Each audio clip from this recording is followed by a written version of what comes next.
Now, Hanji is Korean traditional mulberry paper that boasts natural colors, good ventilation, and excellent durability. Recently, it's been coming under the spotlight again. Our news feature tonight with Lee Jiwon. Replicas of the Annals of the Joseon Dynasty, which records some 500 years of royal history, are on display as part of a special exhibition in Korea's southwestern city of Jeonju. Although they've only recently been printed and bound, the replicas look just as the originals might have because both are made of Hanji, the traditional Korean paper that's gaining traction as a reliable material for restoration and preservation work. To make the replica as similar to the original as possible, we made the Hanji in the traditional way, where no chemicals are added and a multi-directional sheet formation technique is used. Traditionally made Hanji is said to last more than 100 years longer than the mass-produced kind, and its durability is attributed to the meticulous production process. To make Hanji, mulberry bark or tak is boiled and pounded to make the fibers bond well. The mixture is then put on a flat bamboo frame, and a cross-directional sheet formation method is used.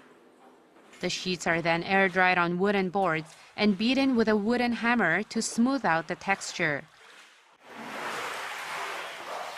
Because of these properties, Hanji is not only being used to preserve and restore ancient Korean documents and cultural heritage items, but it's also starting to be used in other countries too.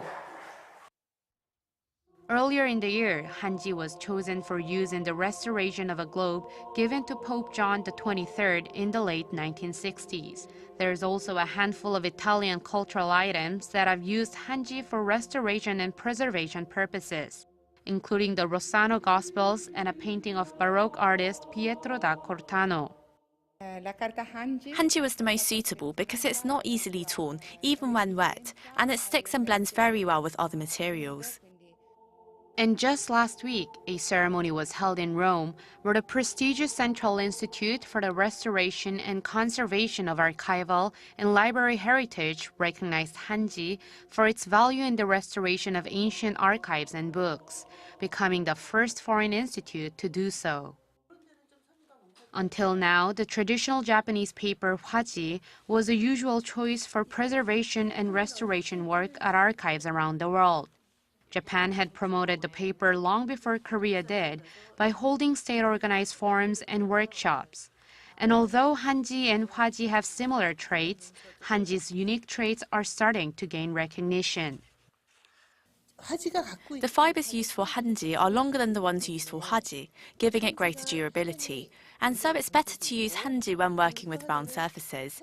And because Hanji is made by crossing the fibers, the paper doesn't curl when dried, making it suitable for use behind a thin layer of paper. For the past few years, Korea has been active in promoting Hanji and its suitability for restoration and preservation work by inviting paper experts to local Hanji villages and holding workshops abroad. But Hanji experts say more needs to be done, so Hanji can be mass-produced but with the same high quality. We do not yet have a standard for Hanji, so in many cases the same company will produce Hanji paper of different quality and thickness. For the world to really recognize and use Hanji, we must get people to trust in it by setting standards and providing consistent quality. Experts add that Korea should do more to boost its Hanji industry, including training aspiring craftspeople and boosting domestic use of the paper to lift supply and demand. Lee Jiwon, Arirang News.